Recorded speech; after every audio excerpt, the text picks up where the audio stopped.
Por favor, váyanse sentando, por favor. ¿Se oye? ¿Se oye bien? ¿Se oye bien? Por favor. Yo no. Vamos a comenzar.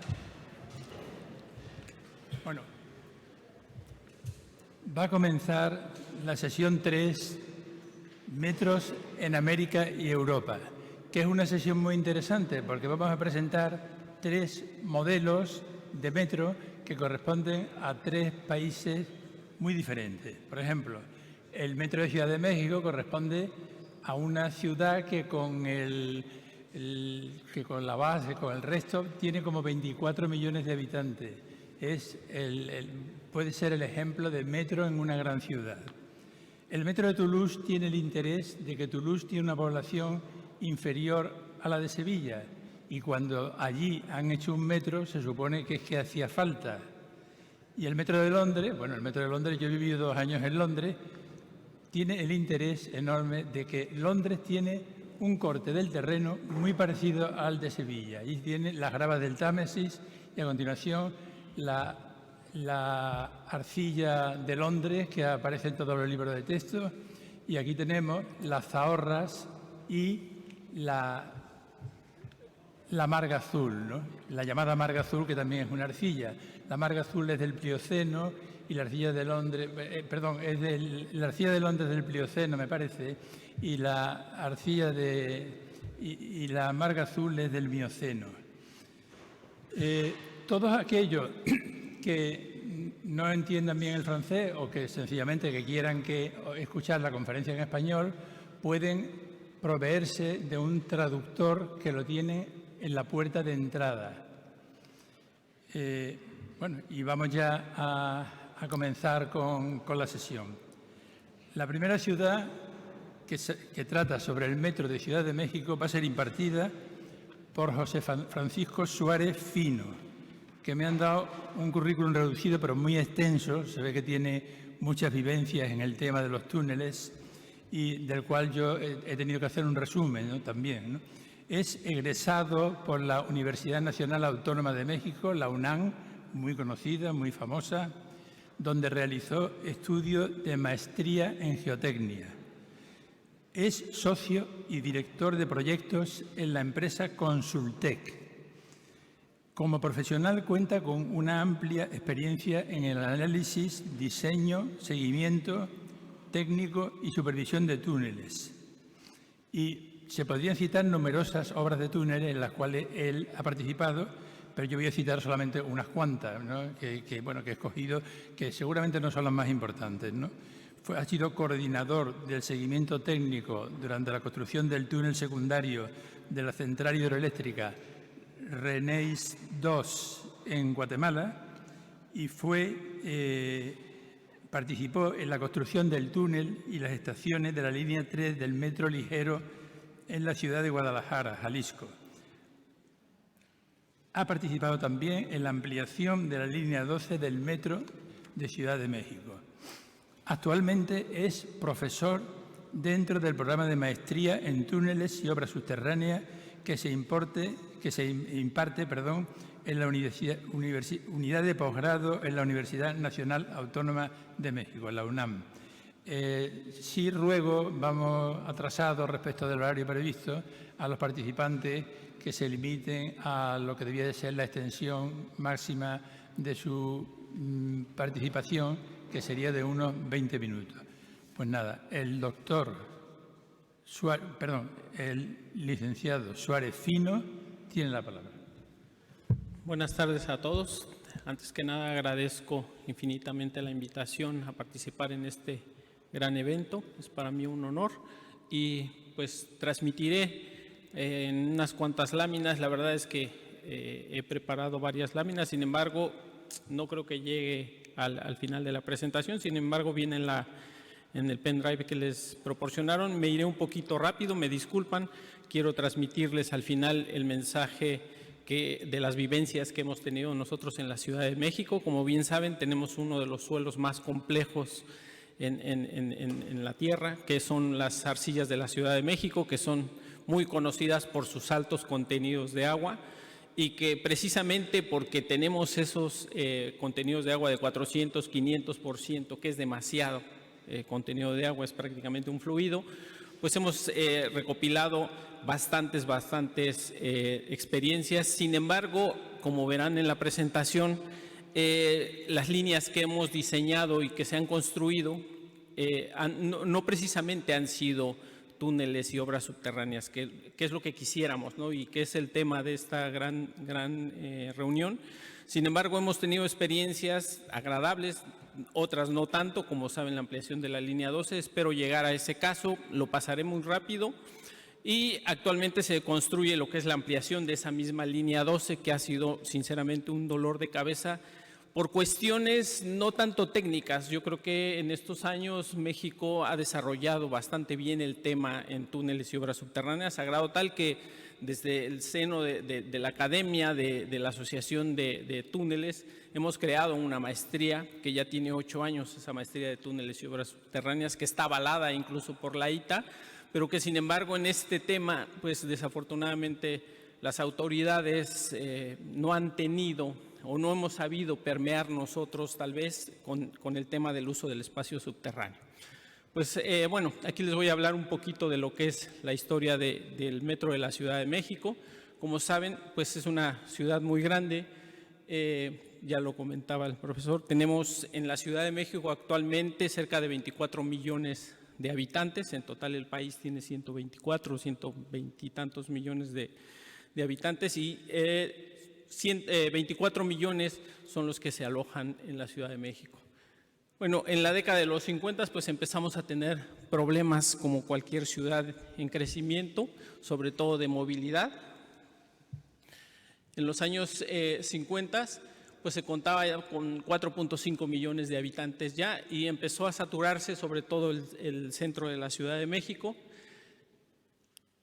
Básicamente el transporte que teníamos era el tranvía, muy conocido por ustedes. Continuamos con los tranvías, que han sido unos o fueron unos transportes muy baratos en su época, en su tiempo.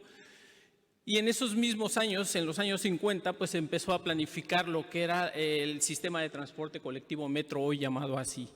Se empezó a hacer una serie de estudios, se planificaron 3 líneas, que son estas 3 líneas de metro, y fue hasta entonces, en el año del 67, que se crea lo que es el sistema de transporte colectivo e inicia la construcción de la línea 1.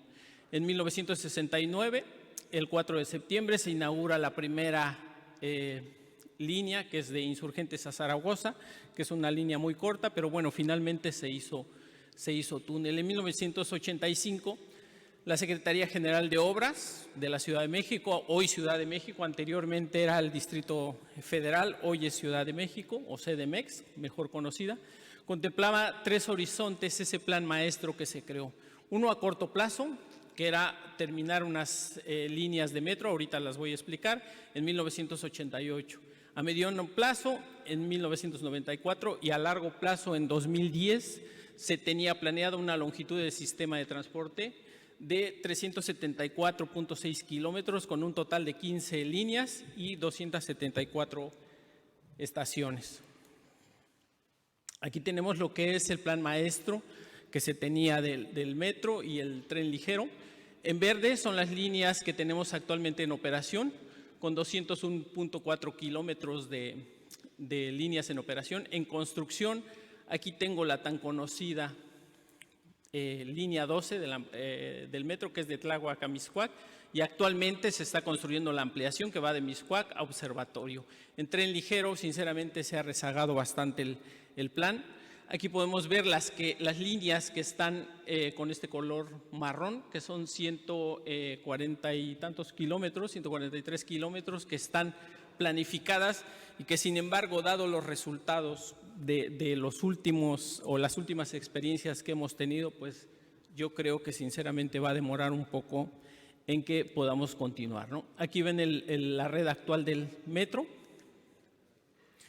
y aquí ven básicamente lo que es una tabla. No me voy a detener a leerla toda. Lo que quiero que vean es que desde 1969 hasta el 2000 se construyeron 201.4 kilómetros de metro con 175 estaciones, y de 2000 hasta 2008, que inició la construcción de la línea 12 del metro, se dejó de construir. Hubo un gran espacio, un gran trecho en el que no hubo ni la planificación ni la construcción, menos el dinero para construir más líneas del metro. Sin embargo, en 2008 inició la construcción de la línea 12 del metro, que va de Tláhuac a Mixcoac, que tuvo 25.1 kilómetros y tiene 20 estaciones. La tengo como si fuese en construcción, igual que la ampliación de la misma línea 12, que es otro tramo que tiene 3.9 kilómetros, 2 estaciones, y está en color marrón o en construcción,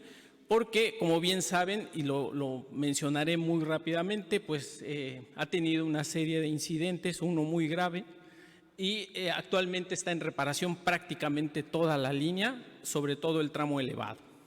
En total, la red del metro, una vez reconstruida la ampliación, la línea 12, que se supone que en 2022, en diciembre, estará nuevamente en operación, y esta ampliación de línea 12, que se supone está para 2023, pues entonces tendremos 230.4 kilómetros con 197 estaciones. Bueno, aquí tenemos lo que es las líneas de metro que tenemos actualmente en operación, que es de la 1 hasta la 9, más la A y la B. En total son 11 líneas que tenemos actualmente en operación. La línea 1, que va de Observatorio a Pantitlán, no me voy a detener para que me dé oportunidad de llegar a lo que es la línea 12 y la ampliación de la línea 12.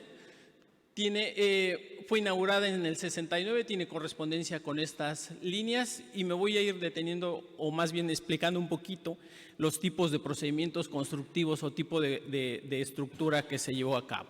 En esta primera línea, la línea fue básicamente superficial y subterránea en cajón. Como ya han venido platicando, son los mismos principios que han utilizado ustedes. La línea 2, que va de Tasqueña a Cuatro Caminos, tiene 24 estaciones, se inauguró en el 70, tiene correspondencia con estas líneas, y también ha sido superficial a nivel, luego subterránea también en cajón, y bueno, aquí tenemos una vista de lo que es la estación Pino Suárez. La línea 3, que corre de Universidad a Indios Verdes, tiene 21 estaciones, está ubicada básicamente en la zona del centro y fue inaugurada en 1970, tiene correspondencia con estas estaciones. Aquí ven una imagen, y nuevamente ha sido construida superficialmente y también una parte subterránea en cajón. La línea 4, que corre de Martín Carrera a Santa Anita, tiene 10 estaciones. Es la primera línea en emplear solución en viaducto elevado. Y aquí pueden ver la imagen. Perdón. Aquí pueden ver la imagen de un tramo elevado, que fue la primera que se construyó. Entonces, fue a nivel o a superficie más un tramo elevado. Viene la línea 5, que va de Politécnico a Pantitlán, tiene 13 estaciones, se inauguró en 1981, tiene correspondencia con estas líneas, y de igual forma fue construida un tramo superficial y nuevamente tramo en cajón. Luego la estación 6, el Rosario Martín Carrera, que tiene 11 estaciones, se inauguró en 1983. Aquí tienen una imagen de una de las estaciones. Igualmente fue construida en superficie y en cajón. La línea 7, que va del Rosario a Barranca del Muerto. Esta línea tiene de peculiaridad que fue la primera línea que se construyó en túnel y se llevó a cabo en una construcción de 18.8 kilómetros con una tuneladora, que, si bien es cierto, fueron las primeras experiencias que se tuvieron ya a gran escala con uno de estos túneles. Hubo diversos problemas, sin embargo se fueron resolviendo, tal como les comentaba y como ustedes saben, por la gran cantidad de agua que se tiene en la Ciudad de México, por las arcillas tan complejas, y se inauguró en tramos. En 1984 un tramo, en agosto y diciembre del 85 otro tramo y finalmente el último tramo se construyó en 1988. La línea 8, que va de Garibaldi a Constitución en 1917, tiene 19 estaciones. Se inauguró en el 94, tiene conexión con estas líneas. Aquí tienen una imagen, una fotografía. Y también fue construida nuevamente en superficie y en cajón subterráneo. Luego viene una de las líneas más complejas que tenemos y más profundas además, que es la línea 9, con 12 estaciones. Se inauguró en 1981, tiene correspondencia con todas estas líneas y aquí pueden ver una de las estaciones. También fue construida en una parte subterránea, en cajón subterráneo, en viaducto elevado, y esta es, como les comentaba, una de las grandes complicaciones que tiene hoy día el metro. Así es como lucen las estaciones en horas picos. Sinceramente, es una aglomeración de personas sumamente importante, en ocasiones se vuelve incluso hasta peligroso. No es un montaje ni mucho menos, es un día entre semana a las 9, 10 de la mañana. Los que han estado en Ciudad de México seguramente y se han querido dar un tour por ahí, pues esto es lo que se encuentra, ¿no? Es una de las líneas más saturadas, vuelvo a insistir, de la Ciudad de México y sobre todo que es una de las más profundas. Luego viene la línea A, que va de Pantitlán a La Paz, tiene 10 estaciones. Se inauguró en 1991, también es una sección superficial y otro tramo en subterráneo. Viene la línea 8, que es de Buenavista a Ciudad Azteca, tiene 21 estaciones. Se inauguró en 1999 un tramo y en el 2000 otro tramo. Igual fue hecha en superficie, en un tramo elevado y en un cajón subterráneo. Aquí pueden ver lo que es una de las estaciones, que es en el interior de la estación Pino Suárez, que se ubica justo en el corazón de la Ciudad de México. Y luego viene la línea 12 del metro, que yo creo que, vuelvo a insistir, muchos la conocen. Voy a dar un repaso de en qué consiste este proyecto y las complejidades, además de técnicas, un poco también administrativas, y que nos ha marcado un poquito la historia de las líneas del metro en la Ciudad de México. Originalmente, este túnel tenía en superficie, que es este tramo, que va de Tláhuac a Tlalilco, 1.6 kilómetros en superficie, un cajón subterráneo, 22.5 kilómetros y 23 estaciones. Todo era prácticamente en cajón subterráneo.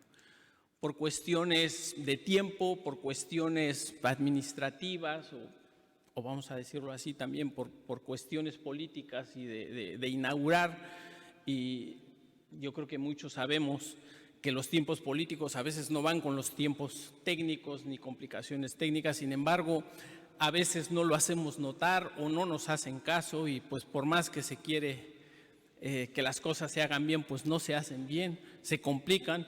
Y bueno, pues hubo un cambio de proyecto, se hizo este tramo en superficie, en elevado. Vean la gran cantidad de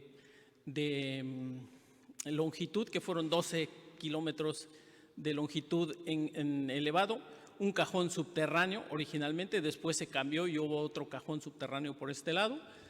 En túnel se quedaron 9.7 kilómetros y de 23 estaciones bajaron a 20 estaciones. Y así es como arrancó este proyecto. Aquí tienen la sección en cajón, sección en túnel con tuneladora.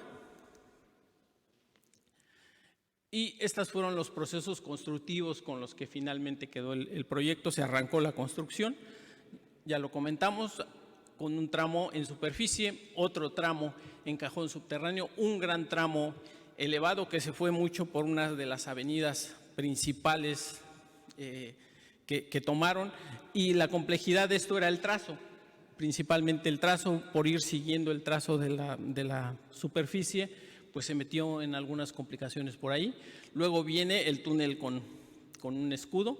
Finalmente así quedó el proyecto desarrollado, un tramo en me voy de aquí para acá, un tramo superficial, el tramo elevado que ya les comenté, el cajón subterráneo, después túnel con escudo, que es este verde, y aquí aparece un túnel convencional que tampoco estaba previsto en la modificación ya del proyecto. Y aquí tienen ya un poco lo que es el trazado por donde quedó. Como bien saben, pues la Ciudad de México es muy compleja, hay unas zonas en las que aparece esta zona que es de materiales firmes, materiales rocosos, ¿no? También atravesó esta zona de basaltos. Y luego la zona lacustre, que estaban apostando o se apostó que la tuneladora excavara las zonas, digamos, más excavables, hasta llegar a esta zona. Justo aquí está la transición entre la zona de lomas, que le llamamos, o suelos duros o firmes, incluso la transición ya con roca, y eso fue lo que delimitó un poco también el accionar de la máquina tuneladora al final.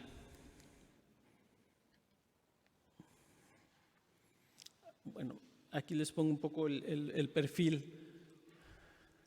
No sé por qué parpadea, pero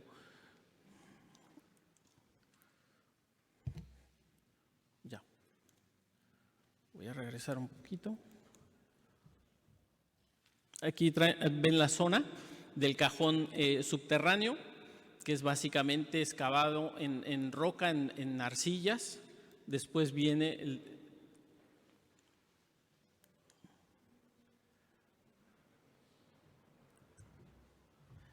el tramo con escudo, que se le marcó como zona tipo A, porque empezó a excavarse, son unas arcillas muy, muy blandas que hubo la necesidad de reforzar, incluso el revestimiento definitivo con dovelas, se reforzó con concreto lanzado. Aquí está el otro tramo de túnel donde ya el material era de mejor calidad, las famosas tobas que tenemos en la Ciudad de México, que no son otra cosa que arcillas muy compactas, muy competentes. Y finalmente, ahí tenemos otro tramo de cajón que no estaba contemplado, sino que fue después. ¿Y por qué un cajón?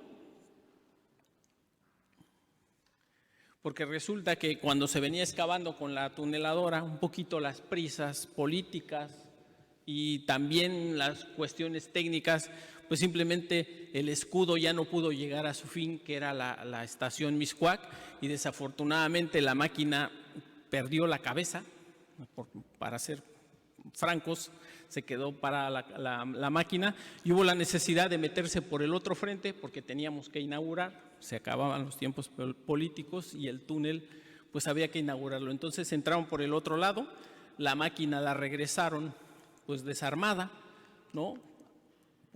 Hacia atrás y el túnel se excavó con método convencional.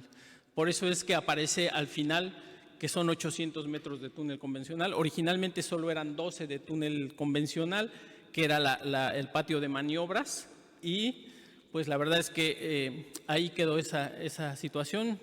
Nunca apareció la tuneladora por el otro lado, nos quedamos esperando la foto, ¿no? Ahí ven unas imágenes, aquí ven el tramo elevado, que básicamente está compuesto por estructuras de concreto, un tramo. Luego hay una transición de concreto con estructura metálica. Aquí pueden ver el tramo elevado, que es el tramo de estructura metálica, que hay algunas secciones mixtas. Y bueno, pues luego viene una de las catástrofes que hemos tenido más grandes en la ingeniería civil en México, que como bien saben, el día 3 de mayo de 2021, desafortunadamente colapsó el tramo elevado, aquí lo pueden ver, hubo 26 personas fallecidas. Desafortunadamente, hoy día sigue parada esta línea del metro, hay litigios y lo peor, además de las pérdidas humanas, que es lo más lamentable y triste, es que la línea se está reforzando prácticamente toda la línea elevada, toda, no solo este tramo, sino toda la línea. Hoy día están haciendo las reparaciones. Se prevé que para fin de este año se vuelva a poner nuevamente en marcha, y se aprovechó para revisar todo lo que ha sido el túnel. Se hizo un dictamen del túnel, que yo tuve a bien participar en el dictamen del túnel, que afortunadamente no es un problema del túnel, ¿no? El túnel no tiene mayor problema. Sin embargo, pues la parte elevada fue la que finalmente colapsó, ¿no? No me voy a detener a hablar más temas técnicos al respecto, ni por qué falló, puesto que es un tema actualmente en litigio, y aunque ya se están haciendo las reparaciones, pero bueno, ahí queda, nos deja marcados. Y sobre todo, pues ahí, si de por sí ya teníamos cierta reticencia a hacer un poco el metro por muchos tabús que hay, ¿no? Que porque es muy caro el túnel, que porque se tarda mucho más, y vuelvo a insistir que un funcionario tiene que entender que los tiempos políticos no se llevan con los temas técnicos, ni mucho menos de los plazos, ¿no? El revestimiento del túnel finalmente fue con dovelas. Como les comento, hubo un tramo en el que hubo la necesidad de reforzarlo con concreto hidráulico. Aquí pueden ver el cajón somero. Aquí ven la parte convencional. Aquí ya lo ven prácticamente terminado. Y aquí viene la conexión del túnel convencional con el túnel con tuneladora, que desafortunadamente pues la tuneladora no pudo concluir su misión de salir por este lado, ¿no? Y luego viene la ampliación de la línea 12. Estaba en operación la línea 12 y se licitó la construcción de la estación Mixcoac hasta Observatorio, que era otro tramo. Sinceramente es difícil entender por qué no se licitó toda de una vez, y sobre todo, pues si se tenía planificado hacerlo con tuneladora, ¿por qué no hacer de una vez este tramo con tuneladora? No nos lo explicamos sinceramente los que nos dedicamos a los túneles. Y bueno, pues se licitó esta ampliación de la línea 12, se decidió hacerlo por método convencional, tiene 3.9 kilómetros de longitud.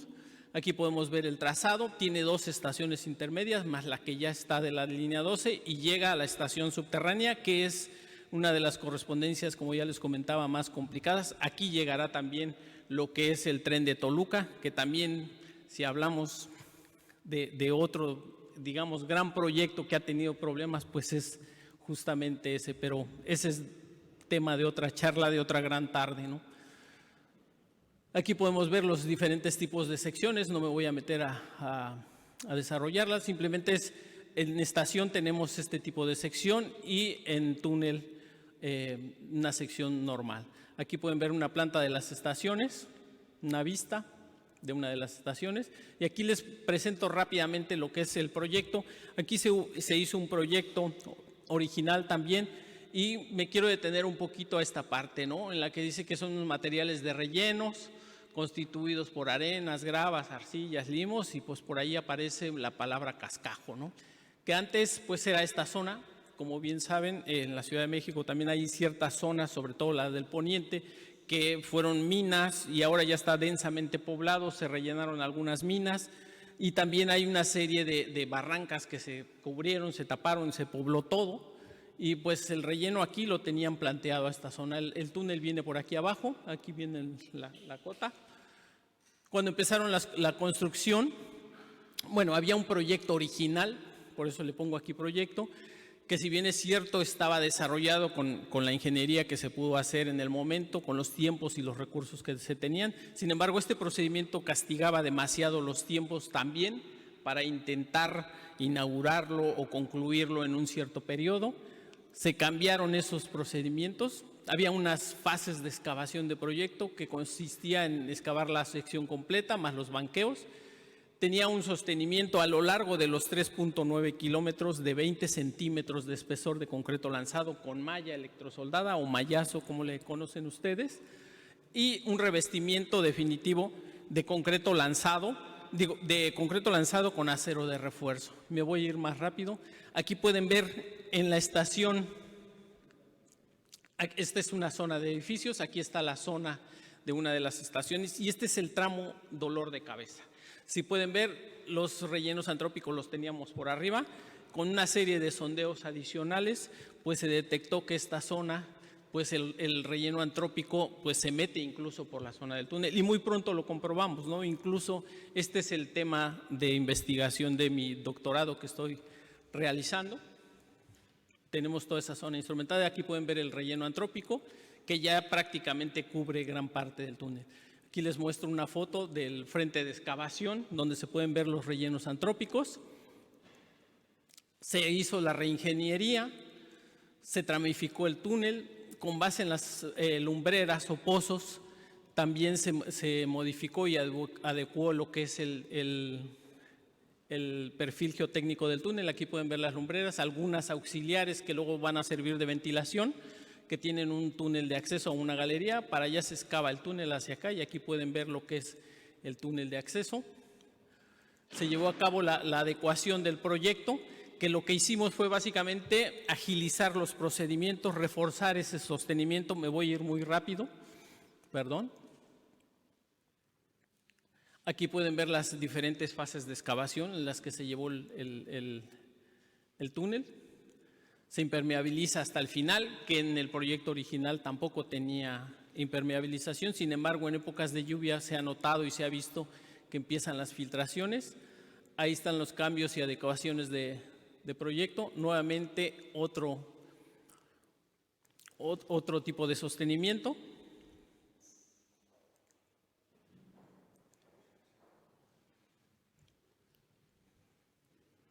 Aquí pueden ver lo que es la sección ya del túnel terminado, en la imagen, en foto. No sé, no entiendo por qué se para un poco.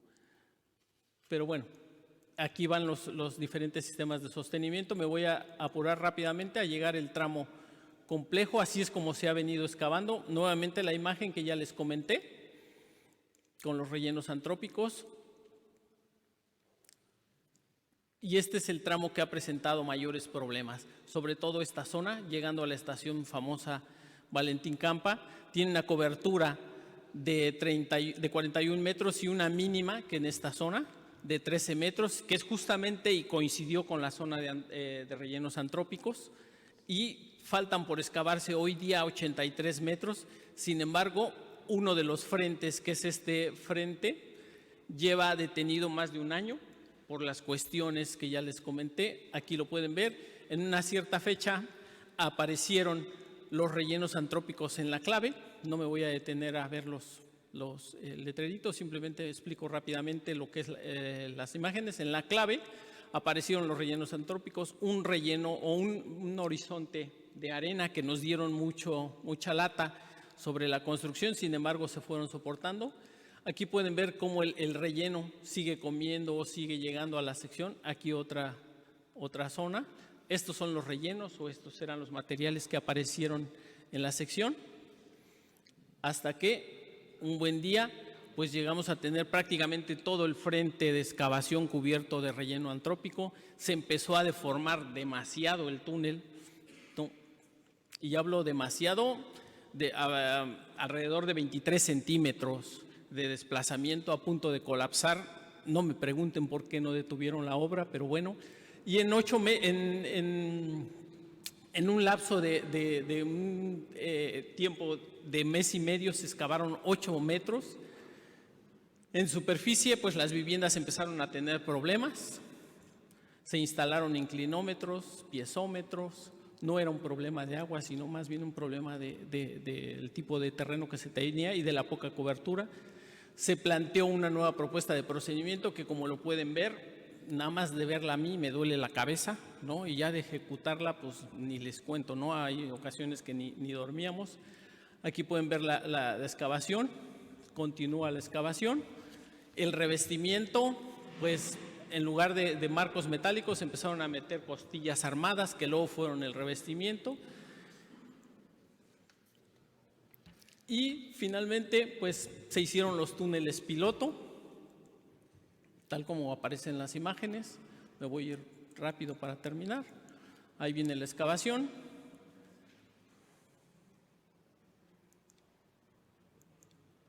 Se empezaron a tener problemas. Rápidamente esta imagen. Sí se puede ver cómo están deformadas incluso los túneles piloto. Hasta que finalmente, pues empezó a colapsar aquello. Detuvieron las excavaciones.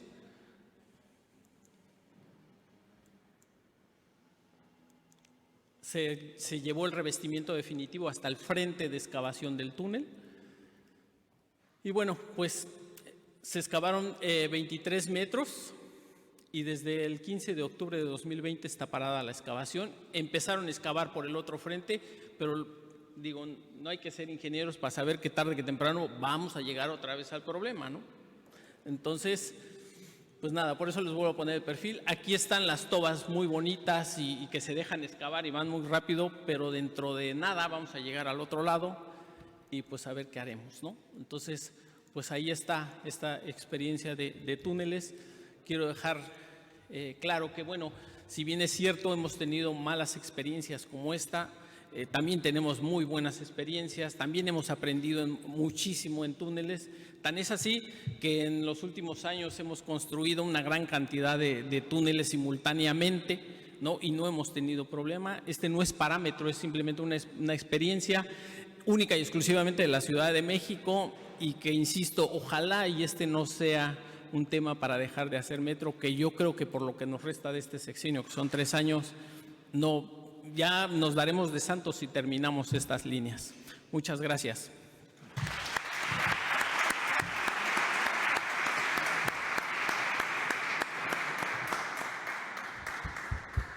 Bueno, el doctor Suárez Pino nos ha descrito un interesante proyecto en el que se han ido usando diferentes procesos constructivos a medida que era necesario y ha prestado bastante atención al tema de los accidentes, lo cual es una cosa importante porque es de los que se aprende realmente y los que hacen que llegues al final al proceso constructivo ideal, ¿no? Bien, a continuación vamos a hablar del metro de Toulouse y lo van a hacer 2 personas. Lo van a hacer en francés. Si alguien no ha cogido el traductor de francés, lo puede recoger en la puerta. Sí. Pardon.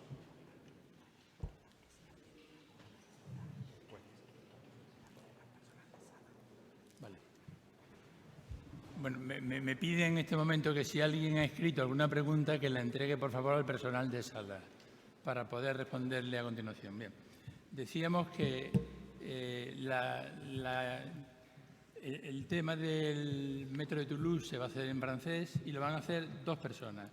Uno de ellos, Jean-Yves de Lamballerie, experto en geología, geotecnia y obras subterráneas, con 30 años de experiencia en este ámbito. Ha realizado estudios y construcción de las líneas 1 y 2 del metro de Toulouse y en base a esta experiencia ahora forma parte del equipo de la línea 3.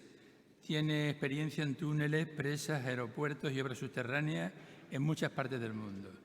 El segundo conferenciante, que van a actuar los dos en conjunto, es Monsieur Steinberg, que actualmente, es decir, desde 2021 hasta hoy, está en Tissot Ingénierie, responsable técnico de los trabajos subterráneos.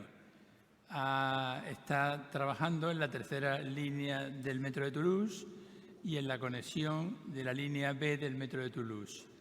Si ahora examinamos su currículum desde el año 2011 hasta el 2021, estuvo en Vinci, construcción de grandes proyectos, de 2019 a 2021, como ingeniero responsable de los estudios del Expreso de Gran París Metro y del túnel del puente de Hampton Road, un túnel de carretera en Estados Unidos.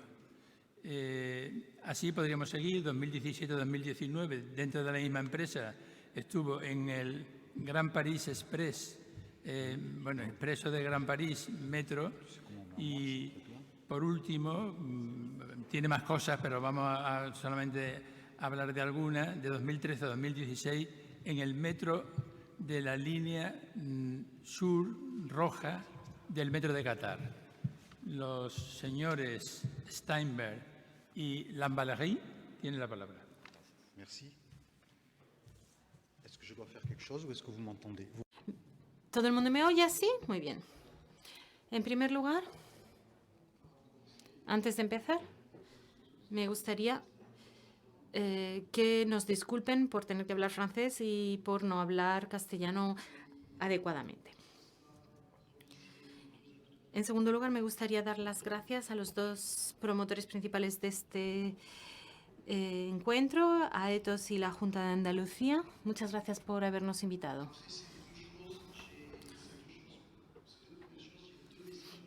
También tengo dos mensajes muy importantes que son los que he venido a transmitir. En primer lugar, Jean-Jacques Laporte, el director del proyecto, debía haber sido la persona que hubiera estado aquí para dar esta presentación.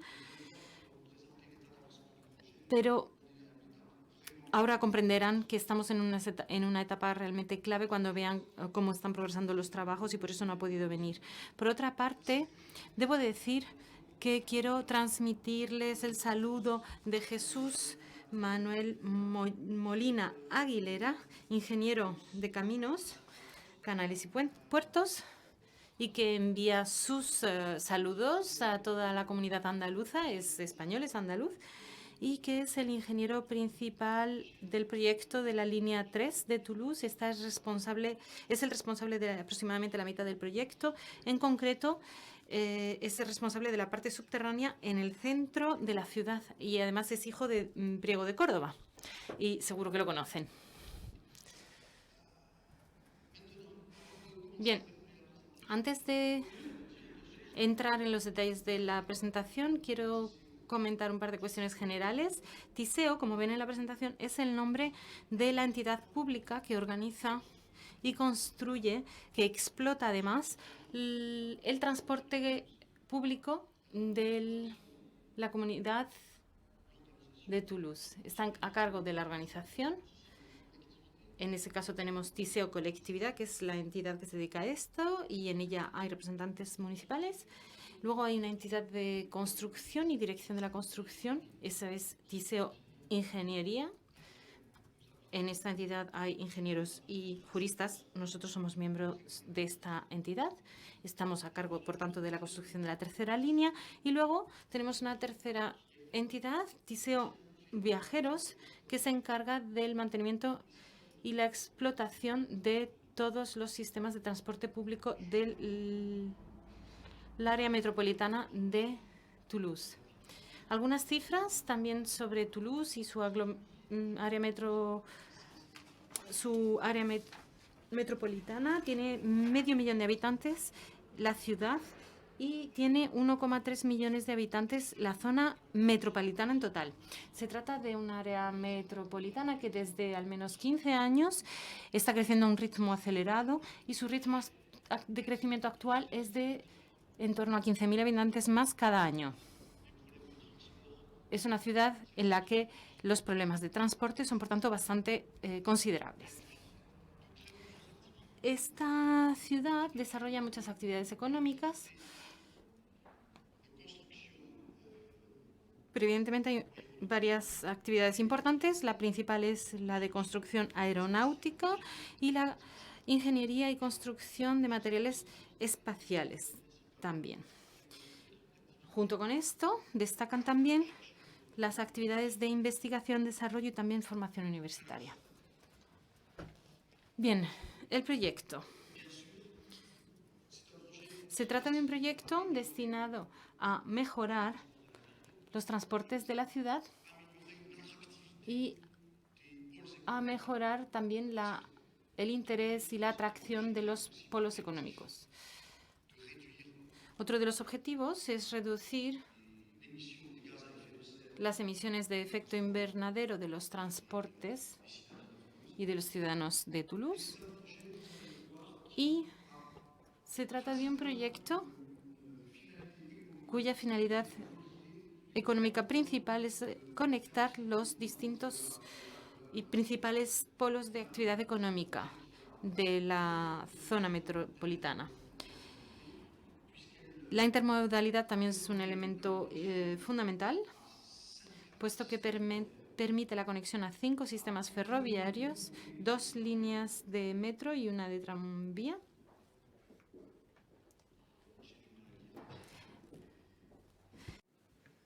Et qui sera dans le futur connecté à d'autres systèmes. Y que en el futuro estará además este proyecto conectado con otros servicios de movilidad en el futuro.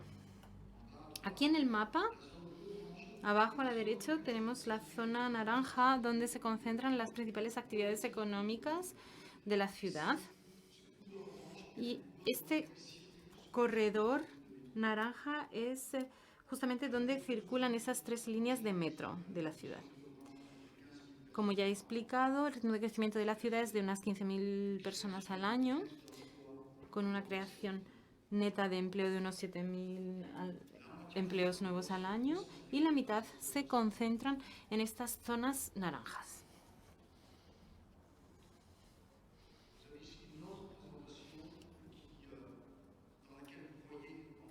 Aquí abajo a la derecha vemos zonas con colores más o menos intensos, y en la zona más oscura tenemos una mayor intensidad de actividad y empleo, y la línea en amarillo es la línea de metro que pretende conectar esos puntos y zonas de mayor intensidad de trabajo con las zonas en las que viven las personas.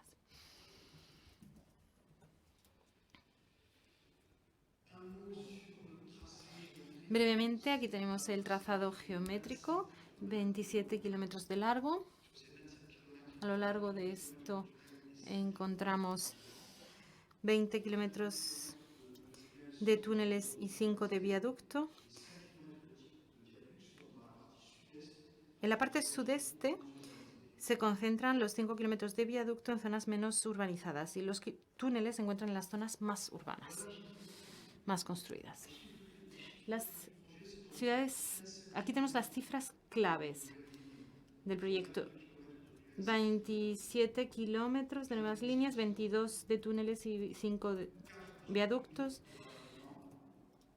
21 estaciones, conexión con 2 líneas de metro, 5 estaciones multimodales con los trenes,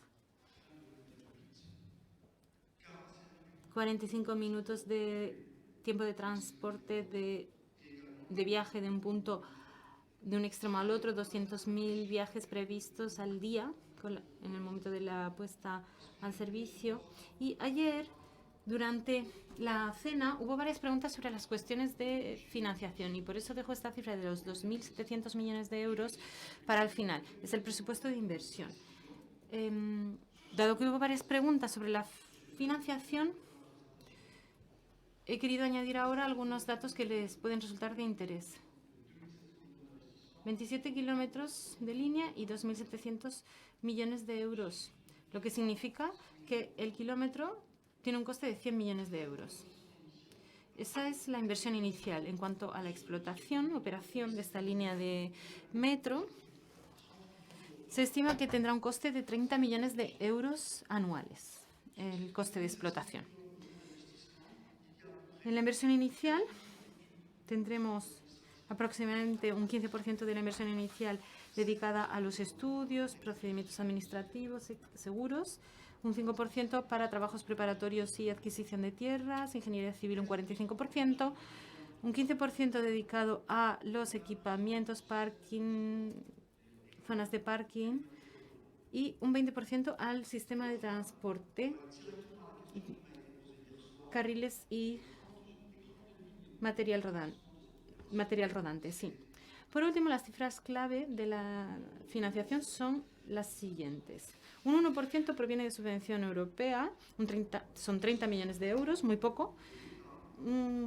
290 millones de euros provienen del Estado, un 11%. 376 millones de euros del nivel del departamento y la región, en la equivalencia a las provincias y las comunidades autónomas aquí. Esto representa un 14%. Y el resto, el 74% de la financiación provienen de TISEO, son fondos propios y préstamos.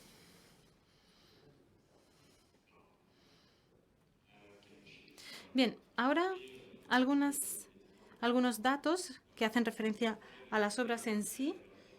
Vamos a producir en torno a 2,8 millones de metros cuadrados de escombros o tierras de excavación. Esto es una cuestión clave en el proyecto. puesto que debemos respetar la normativa y debemos conseguir una salida valorizada de estos escombros. Por tanto, el qué hacer con ellos es importante. Tenemos 18 obras,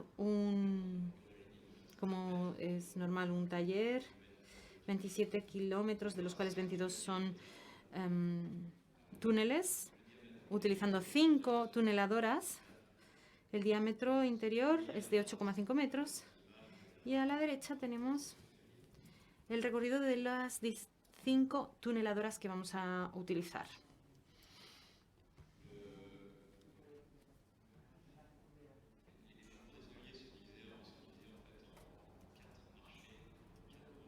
Hay 4 mercados, digamos, 4 contratos principales dedicados a las obras subterráneas, entre las que se han dividido estos segmentos de las tuneladoras. Tenemos principios arquitecturales comunes y tenemos 3 tipos de estaciones diferentes: la aérea, la subterráneas y las estaciones específicas o especiales, de las que hablaré después. Las estaciones subterráneas, tenemos 12 estaciones tipo, muy similares entre sí, con 54 metros de longitud. De media tienen 25 metros de profundidad y todas ellas realizadas en top-down, con pantallas encastradas. Todas cuentan con una salida principal y una salida de emergencia en los 3 niveles, en los andenes, en medio intermedio y en la zona de compra de vestíbulo. La distancia entre las estaciones será entre 1 kilómetro y 1,5 kilómetros. 1,5 es la distancia mayor entre estaciones y que se encuentra cerca del aeropuerto. Y aquí tenemos el modelo de esta estación tipo. Contamos también con 5 estaciones más profundas, entre 33 y 38 metros. Esto se debe a los cruces con las líneas existentes A y B, no por cuestiones geotécnicas.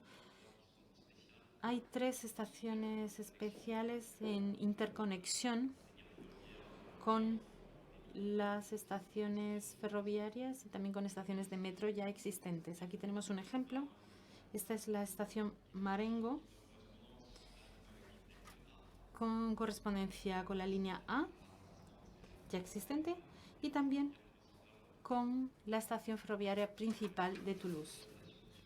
Tendremos que hacer una adaptación en la estructura existente de la estación de la línea A para crear espacios multimodales y de intercambio para los viajeros. Aquí tenemos una ilustración en 3D de las estaciones aéreas, de un modelo de estación aérea. Aquí tenemos también una vista en 3D del viaducto, con una zona de transición entre el túnel y la parte del viaducto. El viaducto tiene una longitud total de 5 kilómetros, es decir, aproximadamente el 20% del trazado total.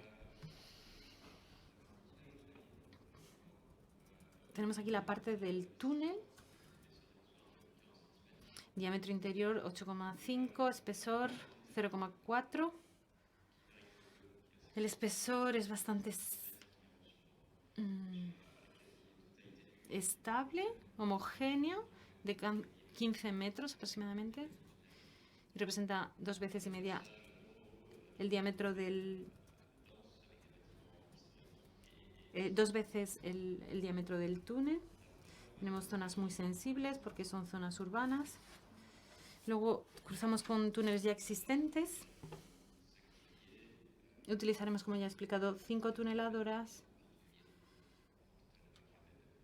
que van a excavar en total 20 kilómetros, entre 3,7 y 4,5 kilómetros cada una de ellas. La puesta en marcha se espera en 2024, dentro de 1 año y medio. Eso será el inicio de la tunelación y la última tuneladora saldrá en 2026. Ahora mismo estamos en fase de licitación. El tipo de tuneladora no es algo que se incluya en el pliego de condiciones. En Toulouse se han utilizado ya todas las tipologías de tuneladora, como de presión de aire, por ejemplo, etcétera. En todos los casos ha habido buenos resultados. Aquí tenemos una ilustración de la diferencia de diámetro entre las líneas A y B, que tiene un sistema rodante con un vehículo ligero, ¿vale? Y la tercera línea será diferente, más estándar, con un mayor diámetro y más habitual. Aquí tenemos algunas de las limitaciones o afectaciones del proyecto. Tenemos en azul el túnel que se va a construir, que pasa junto a una estación de metro ya existente, en amarillo, bajo las vías ferroviarias, bajo el canal de agua del Midi, los edificios, un puente, y dentro de unos años habrá además un proyecto de una torre de 150 metros de altura. Y aquí tenemos también el túnel de la línea A y luego vendrá debajo el túnel de la tercera línea. Hay también otras estructuras cercanas. Y ahora me gustaría dar paso de nuevo a mi compañero para que hable de los escombros.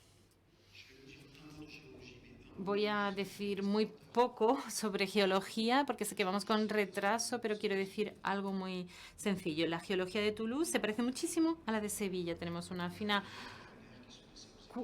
capa de materiales flotantes, aluviones, con luego una capa freática. En nuestro caso tenemos una decena de metros solamente, menor espesor, y bajo esta capa de aluviones cuaternarios tenemos lo que denominamos la molasa, que es, creo que lo llaman así, del terciario. Se trata de un material un poco argiloso, arenoso, y que, para que todo el mundo entienda, se trata de algo intermediario entre un suelo duro y una roca muy blanda. Es arcilloso y arenoso, como digo, y es favorable para las obras subterráneas, y hay muchísimos aparcamientos subterráneos en Toulouse. Tenemos además la experiencia de las 2 líneas de metro anteriores, y si elegimos los métodos de excavación apropiados, estas obras tienen un impacto muy reducido en los edificios de la superficie, incluso en el caso de los edificios históricos del casco antiguo. Ahí tenemos un esquema de toda la línea donde vemos con escalas deformadas en verde los aluviones del cuaternario y debajo la molasa del terciario.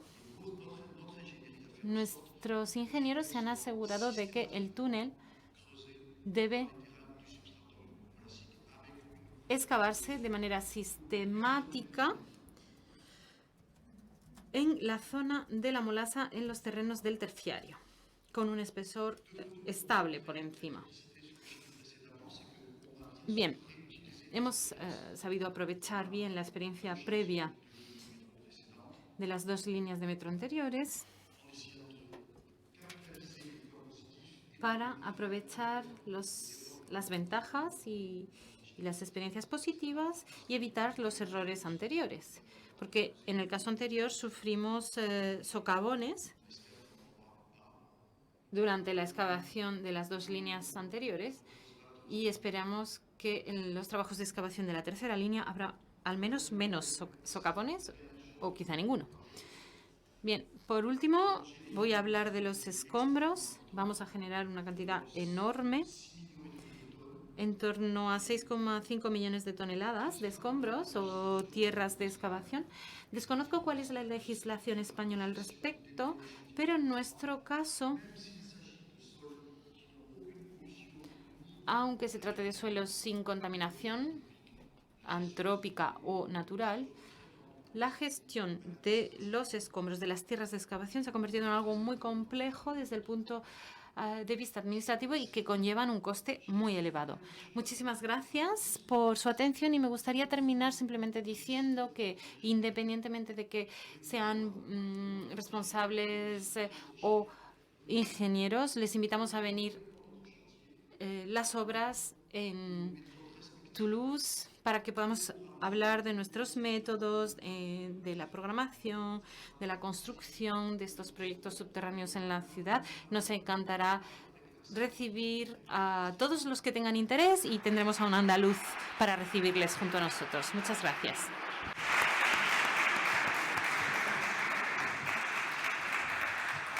Bueno, una interesante exposición del metro de la Communauté de Toulouse, ¿no? Antes dije que Toulouse era una capital que tenía una población algo inferior a la de Sevilla, pero hay que reconocer que tiene una industria aeronáutica y aeroespacial de primera línea que no tenemos en Sevilla. Así que realmente pues hay que reconocer su importancia. Parece que que la construcción les ha ido bien, generalmente lo han hecho muy bien, así que enhorabuena. Bueno, con esto, un segundo. Pasamos al tercer tema, que es sobre el Metro de Londres. El que va a exponer, Pedro Ramírez Rodríguez. ¿Cómo? Sí. Pedro Ramírez Rodríguez ha tenido la gentileza de facilitarme no solamente un currículum reducido, sino una versión aún más resumida del currículum, y es la que yo voy a seguir. Ingeniero de camino con más de 30 años de experiencia. Es el director técnico del Departamento de Geotecnia del grupo TIPSA. Actualmente colabora como vicepresidente segundo de AETOS y trabajó en la extensión de la Jubilee Line del Metro de Londres y en la ampliación de los metros de Madrid y de Valencia. Y en la actualidad en el de Málaga, Estocolmo. Ha trabajado en Málaga, Estocolmo, Dhaka, en Bangladesh, y en el desarrollo del HS2, la alta velocidad británica en Londres. El doctor Pedro Ramírez Rodríguez tiene la palabra. Doctor no, ya me gusta. Bueno, perdón, me he equivocado. No, como estoy acostumbrado a la academia de que siempre... Muchas gracias. Vale. El señor. Muy bien. Bueno, muchas gracias, profesor. Buenas tardes, gracias y enhorabuena a la agencia por la iniciativa. Yo estoy encantado, voy a intentar ser muy breve porque ya a estas alturas estamos agotados. Y bueno, la razón de presentar Londres por un español tiene que ver con la experiencia que algunos tuvimos la fortuna de disfrutar y aprovechar hace ya finales del siglo pasado. Lo digo por explicar por qué pinto yo aquí con esto, pero bueno, intentaremos explicar. Bueno, hablar del Metro de Londres es muy fácil y muy difícil. De hecho, basta entrar en Internet y yo creo que cualquiera de ustedes podría haber hecho una presentación seguro mucho mejor que esta. Pero bueno, vamos a intentar hacer una visión muy rápida en estos 6 apartados que tienen que ver con una descripción de qué es el Metro de Londres. Aunque es muy conocido, hay algunos temas que podemos aprovechar para aclarar o para compartir. Cómo es la geología, en lo que comentaba el profesor de Justo, y su similitud con la cuenca del Guadalquivir, con las cuencas terciarias, cómo ha evolucionado el Metro de Londres, y un par de comentarios a 2 extensiones. Antes hablaban de prolongación, la diferencia entre prolongación, pero bueno, extensión es un término muy utilizado allí. ¿Qué es Crossrail y cuáles son las perspectivas futuras? Muy rápido. Bueno, Londres, como los británicos llevan a gala las clasificaciones en ranking, pero realmente tiene como característica es el primer metro del mundo, en el sentido que fue el primero. Ahora ha sido superado, pero va a hacer 160 años, el 10 de enero del año que viene. Son 159 años cuando se puso en marcha lo que ha sido la referencia para el resto de sistemas metropolitanos de los aproximadamente 210 sistemas, me parece que hay ahora mismo en el mundo. Tiene una longitud de 408 kilómetros, 274 estaciones, tiene un uso muy elevado, no tanto como el Metro de México, siendo de mayor extensión, pero muy significativo, con más de casi 4 millones de viajes al día. En Europa es el tercer sistema más utilizado después de París y Moscú, por lo menos hasta hace muy poco. Y el ancho de vía es internacional. De manera muy gráfica, en año de apertura es el principal, es la referencia, digamos. El número de líneas, aunque el número de líneas es un término poco relevante, pero son 11 líneas las que tiene actualmente. Crossrail será la línea número 12 cuando se ponga en servicio. En longitud, salvo Pekín y Shanghái, es la de mayor longitud, y en número de estaciones, en Madrid, por ejemplo, tiene más estaciones que el Metro de Londres. Aunque el Metro de Londres es el London Underground, realmente más de la mitad de la línea es en superficie. Son líneas que combinan sistemas en superficie y sistemas profundos. Y muchas de las estaciones son en curva, y hay una razón urbana que explica eso, que además es muy conocida por todos. De donde viene el famoso Mind the Gap. El sistema de transporte en Londres se organiza desde el año 2000 en una entidad pública que aglutina distintos modos de transporte, realmente todos los modos de transporte, incluyendo la ordenación de los viarios peatonales. Integran ferrocarriles de cercanías, tranvía, metro ligero, en particular el servicio de los Docklands, que conecta con la zona este de Londres, y el metro, que había sido una entidad independiente, aunque pública también, en 2003 se integra también en este sistema global. Existen 9 zonas radiales desde el centro que atienden a distintas áreas con costes distintos, tarifarios. Como en todos los sistemas metropolitanos, o casi todos, hay un sistema de abonos que permiten utilizar este servicio, que de otra forma es realmente caro. Por ir muy rápido, esta imagen pues, es la de las imágenes más fotografiadas del mundo, probablemente, pero Londres ha cambiado su perfil ganando el espacio en altura, digamos, ¿no? Hasta hace muy poco, de hecho, en la época de la extensión de la Jubilee Line, pues prácticamente el Canary Wharf emergía, ¿no?, como una de las pocas elevaciones en un perfil urbano bastante plano, digamos, ¿no?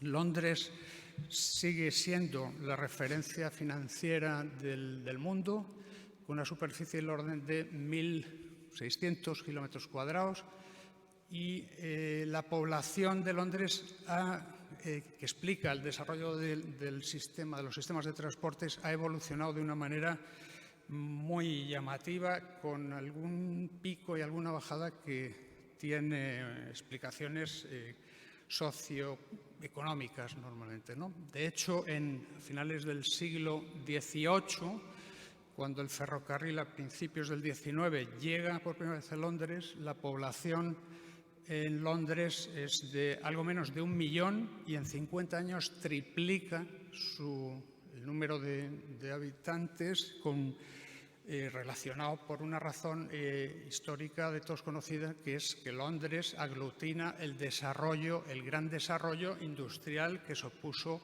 la llegada de las máquinas, de la industrialización y de la gran transformación cultural, social, política, que genera una afluencia enorme de población desde la periferia, no solo del área de Londres, sino desde todo lo que era el área de dominio de la metrópolis, convirtiendo a Londres en un nudo explosivo demográficamente, con lo que se generan grandes diferencias sociales y demás. Bueno, tampoco voy a extenderme más aquí, que hay que controlar el tiempo y no quiero. Hay un punto de caída que tiene que ver con la Segunda Guerra Mundial, donde Londres pierde población. Ahora mismo el número de habitantes aproximadamente de lo que se llama el Gran Londres es del orden de 9 millones aproximadamente. Londres comienza con un asentamiento romano en la margen este, en Londinium, que es lo que es la City. La City y Westminster Mayfair es el núcleo, sigue siendo el núcleo central, es la milla, y a partir de ahí se ha ido organizando, ha ido creciendo de forma radial, integrando municipios, de manera que ese área es el que está servida por todo el sistema ferroviario. Voy muy rápido ahora.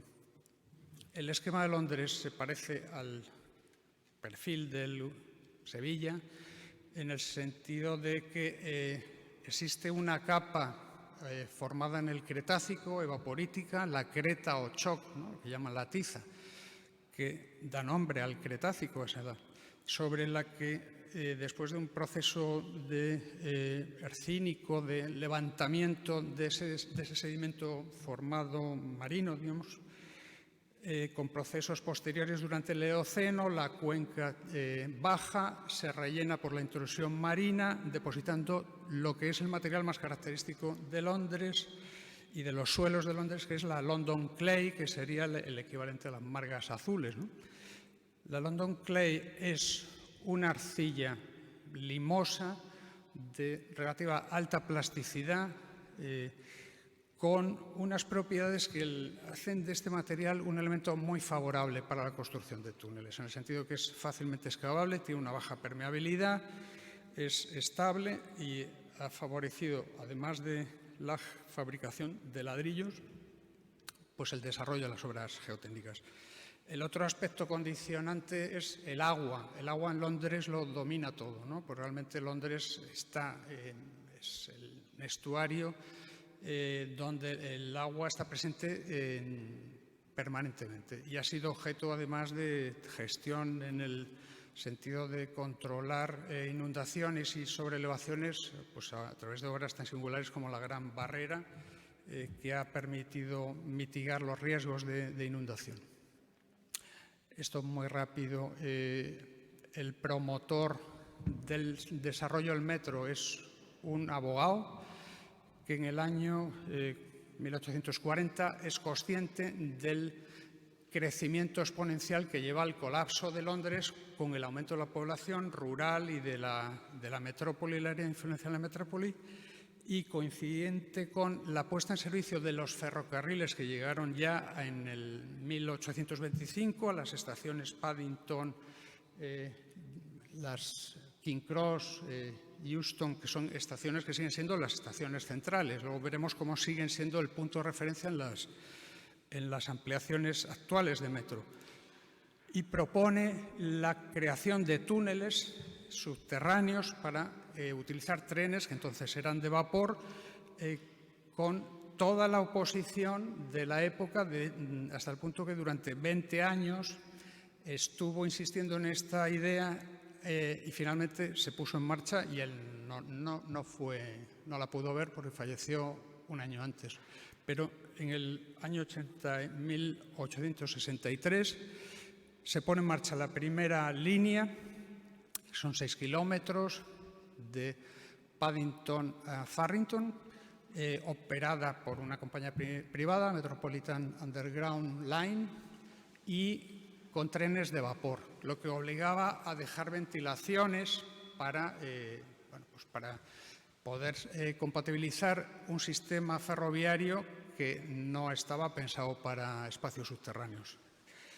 Poco tiempo después llega la electrificación y aparecen otras compañías. Todo esto se va integrando a través de la agrupación de esas compañías privadas que entienden desde el principio la ventaja en el desarrollo del transporte, no solo para que la gente acceda al centro, sino para desarrollar y expandir la ciudad.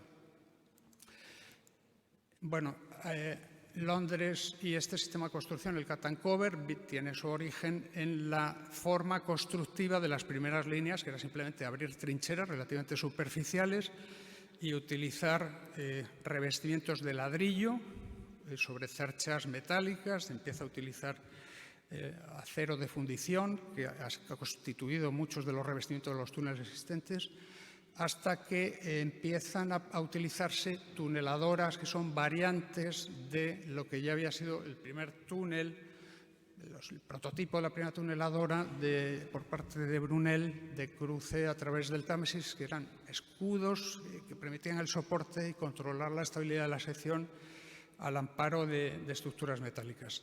El crecimiento es enorme hasta el punto de que en esta imagen, que es de 1928, pues ya se da una idea de cómo realmente hay un decidido uso del espacio subterráneo.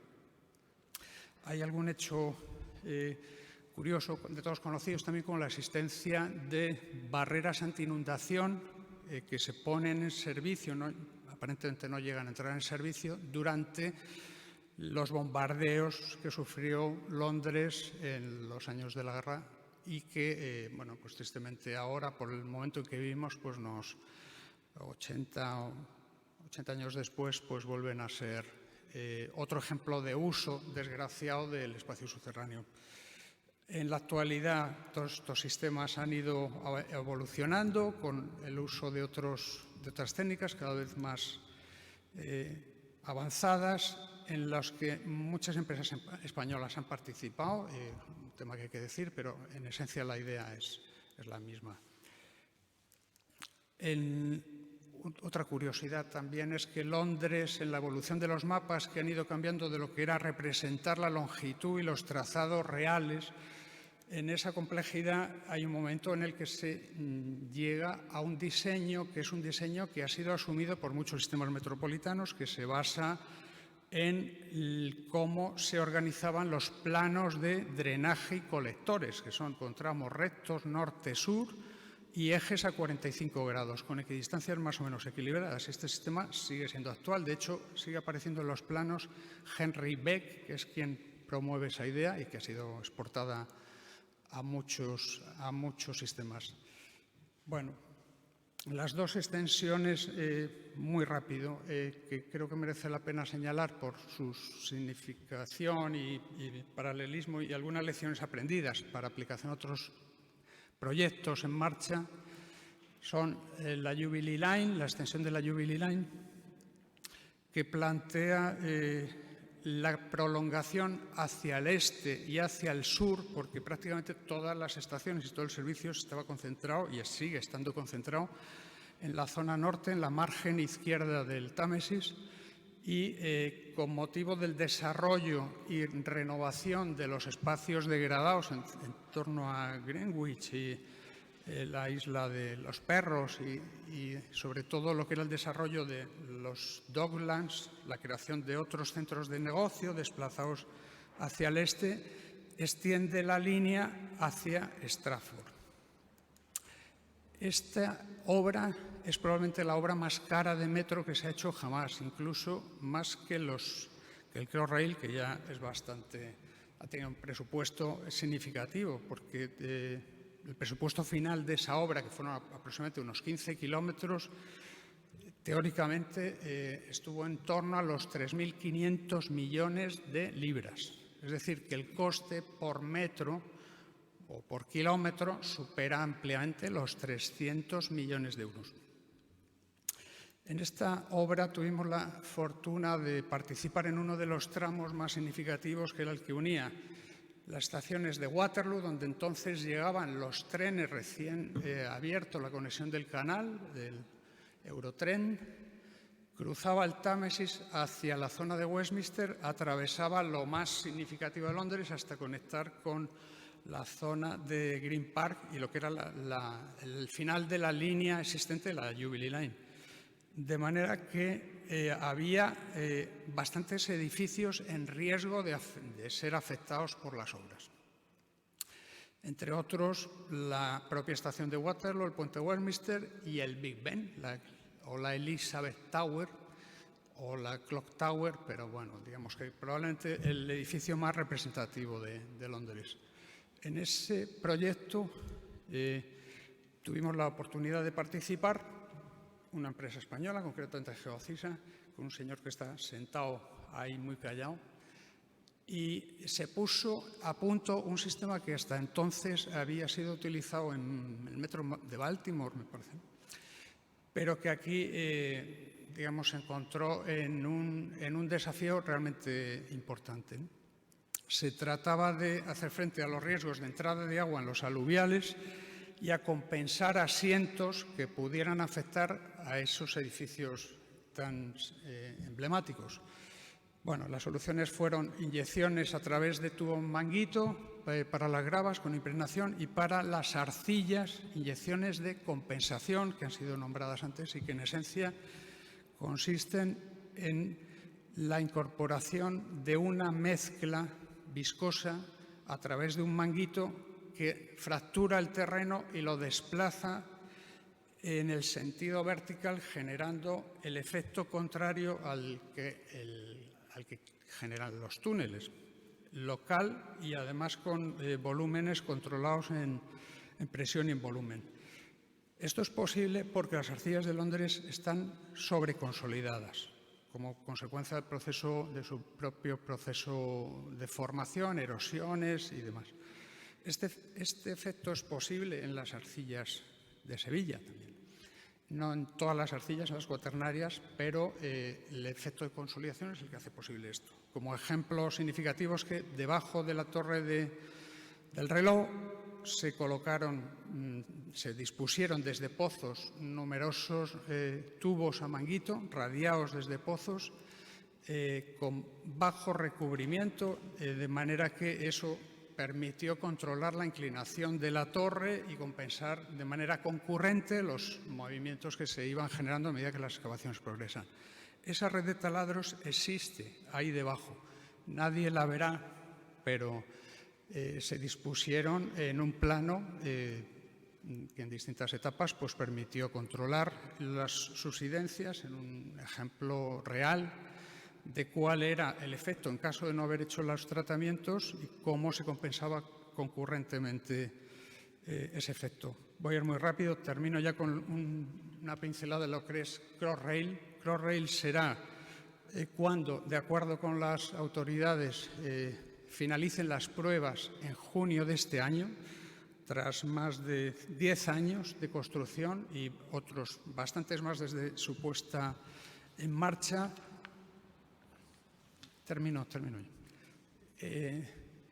Esta línea es la obra estrella, digamos, de metro después de muchos años y el objetivo es conectar el este y oeste de Londres hacia el East End con el centro de Londres. De hecho, las estaciones eje que conectan las dos zonas principales son las mismas que fueron las primeras estaciones de metro de Londres, son Paddington y Farringdon. Crossrail es la entidad que gestiona la línea que se pasará a llamarse Elizabeth Line cuando se integre en el sistema metropolitano y será la línea 12 de metro. Es una línea muy especial en la que también han sido necesarios sistemas de protección idénticos a los que se plantearon exactamente hace 20 años, de manera que esa experiencia se repite con bastante éxito. Hay algunas diferencias, las cosas han cambiado, el uso de la digitalización en esta cuarta o tercera revolución a la que estamos asistiendo, de la digitalización y del uso de los sistemas de integración, el BIM concretamente, pero no solo BIM, realidad virtual, el manejo de datos, ha sido una obsesión por parte, y lo sigue siendo, y en la alta velocidad se repite, de manera que de alguna manera se va apuntando cuál es el futuro en lo que es la integración de estos sistemas con obras que siguen siendo tradicionales en esencia, con el uso de nuevas técnicas. ¿Cuál es la situación actual? Es muy controvertido, como es natural. El coste ha sido desproporcionado. El coste final de esta línea, que tendrá finalmente unos 117 kilómetros, de los que solamente 21 aproximadamente son subterráneos. Estaciones nuevas solamente son 10. Digo solamente en un proyecto cuyo coste supera los 20.000 millones de euros. ¿Cuál es la contrapartida? El retorno de la inversión para las arcas del Estado se estima en unos 50.000 millones de euros. Estas cuentas pues se hacen como se hacen, pero vamos, realmente se considera que el sistema tiene retorno. En el Metro de Londres hay un enorme contraste en estaciones antiguas que admiten muy pocas mejoras en cuanto a accesibilidad, y hay una dicotomía entre lo que es apostar por nuevas líneas con la máxima calidad y convivir con las antiguas, o dedicar parte del esfuerzo a mejorar la accesibilidad de líneas y estaciones existentes como estas que veíamos en Curva. Hay muchas estaciones que siguen sin tener aire acondicionado. El aire acondicionado llega muy tarde al Metro de Londres.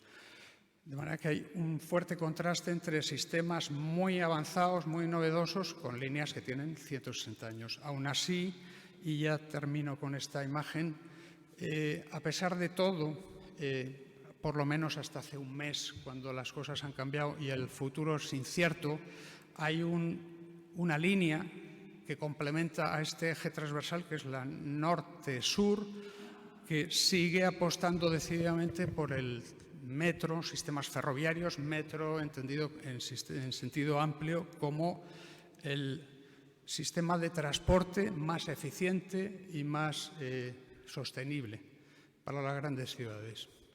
Pues nada más, perdón por haberme extendido. Muchas gracias.